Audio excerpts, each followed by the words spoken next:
Boa noite, irmãos, a paz do Senhor Jesus a todos. Eu quero deixar uma palavra para a nossa meditação e também orar com vocês daqui a um pouquinho, crendo que o Espírito de Deus sempre nos levará a um entendimento novo e restaurador para a nossa alma. A palavra que eu quero meditar com vocês está no Salmo 112, versículo 6 ao 8, que diz assim: na verdade, nunca será abalado, o justo ficará em memória eterna.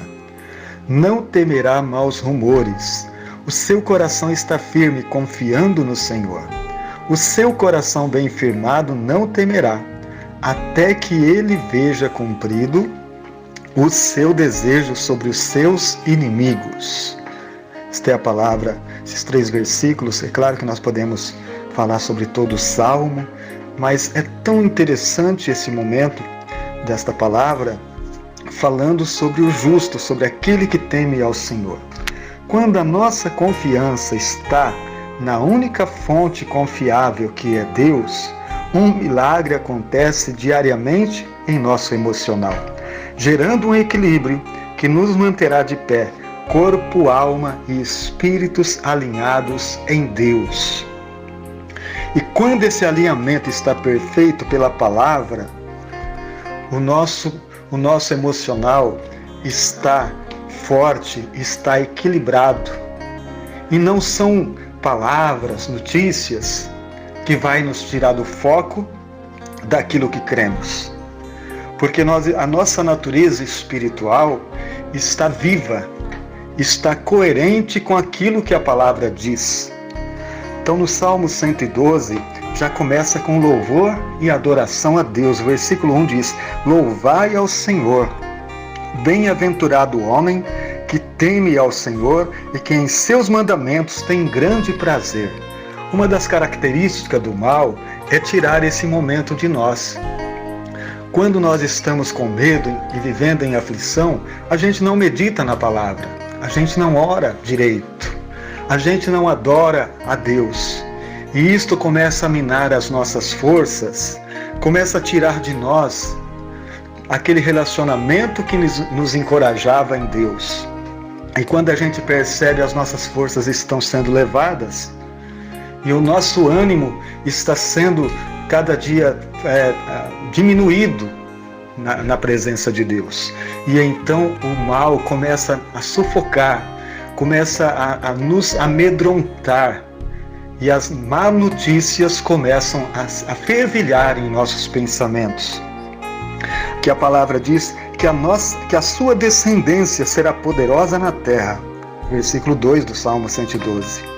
A geração do justo será abençoada. A descendência, quem são a descendência? São os nossos filhos.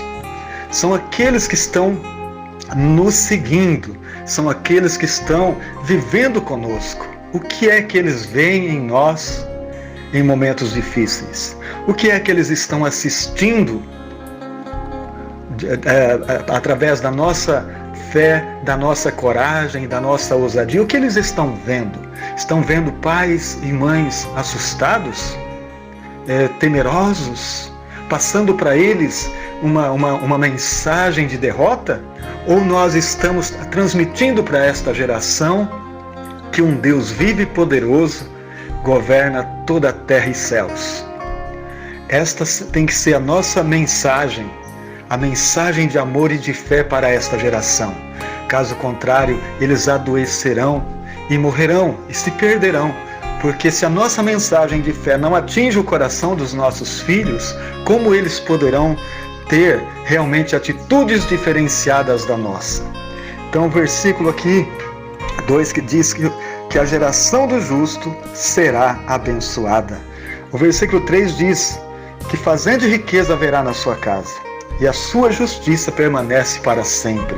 Justiça de quem?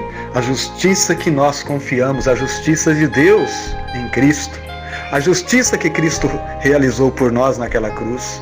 É nela que nós cremos, é por ela que nós vivemos. Não é a justiça própria, não é a justiça dos meus atos, é a justiça de Deus em Cristo, porque a dele foi perfeita, Jesus nos justificou naquela cruz. Jesus nos fez justo naquela cruz. E é por Ele e para Ele todas as coisas.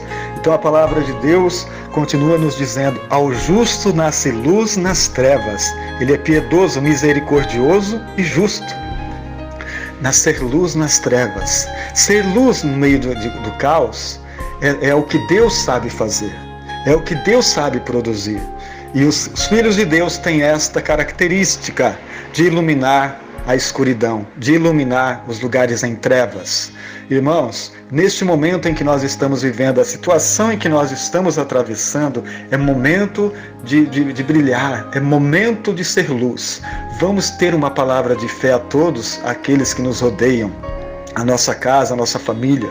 Vamos orar pelos irmãos que estão precisando muito das nossas orações, orar pelo mundo, orar pelos nossos vizinhos, orar por aqueles que estão carregando angústia e tristeza por perda, melhor dizendo, dos seus entes queridos.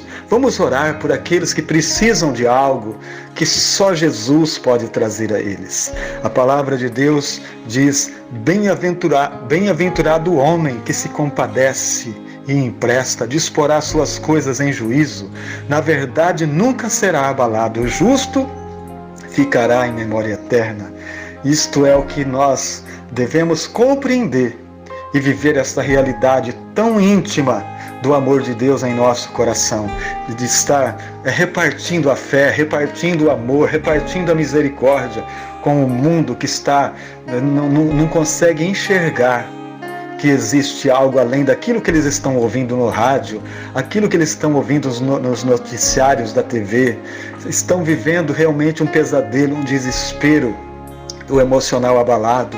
Irmãos, vamos manter as nossas emoções curadas em Cristo, através da oração, do louvor, da adoração a Deus. Porque somente quem adora, somente quem se entrega com a mente de Cristo, vivendo a mente de Cristo, vive uma realidade diferenciada, a realidade da fé, a fé inabalável, a fé que nos coloca em algo maior, que nos coloca em algo de segurança e de virtude do Cristo. Então esta é a verdade que nós devemos estar vivendo neste momento, nos entregando diariamente àquilo que o Espírito Santo é, e nos leva à fonte das águas vivas e da esperança renovada. Vamos buscar a excelência do amor de Deus, pois neste momento o que importa é viver esta fé, a fé do Filho de Deus. Cristo creu, Ele obedeceu, e Ele viveu e venceu. E Ele diz: vós também vencereis. Então nós somos mais que vencedores, porque Cristo venceu por nós. Não aceita outra verdade além dessa. Esta é a única verdade que liberta as nossas mentes de grandes prejuízos que, na verdade, o inimigo está lançando sobre nós para nos destruir. Porque se nós formos derrotados em nosso emocional, nós perdemos a batalha. Que Jesus cuide do emocional da tua vida, da tua família, de tudo que você tem. Vamos colocar as nossas emoções na presença de Deus e renovar a nossa fé em Cristo. Amado Pai Celestial, eu oro com todos os nossos irmãos agora, para que a renovação espiritual venha sobre cada um deles, Pai. Os irmãos que estão padecendo, que estão lutando contra doenças, nós oramos por eles também, Senhor. Nós colocamos em Tuas mãos, Senhor, todos os nossos amados agora. Que o Espírito de Deus entra neste quarto, entra neste ambiente de doença, entra neste ambiente de dor, de sofrimento, e traga a Tua cura, Senhor. Traga a Tua cura para este lar, para esta família, para este irmão, para esta irmã, para esses que estão doentes. Senhor, nós não estamos colocando os nomes deles aqui, porque o Senhor conhece cada um deles, Pai. Nós estamos orando por eles, nós estamos orando pela saúde desta nação, pela saúde do Teu povo, Senhor, para que todos estejam bem, que neste momento o Teu Espírito toque em cada um, Senhor, e mude esta realidade. O sangue de Jesus tem poder para transformar esta doença em cura, para a glória do Pai, do Filho e do Espírito Santo. Nós abençoamos a todos, que todos tenham uma noite abençoada, cheias do Espírito Santo e da virtude de Deus, em nome de Jesus. Amém, amém. Deus abençoe vocês, que o Espírito de Deus traga cura e viva plenamente a vontade do Pai em vossas vidas, em nome de Jesus. Amém.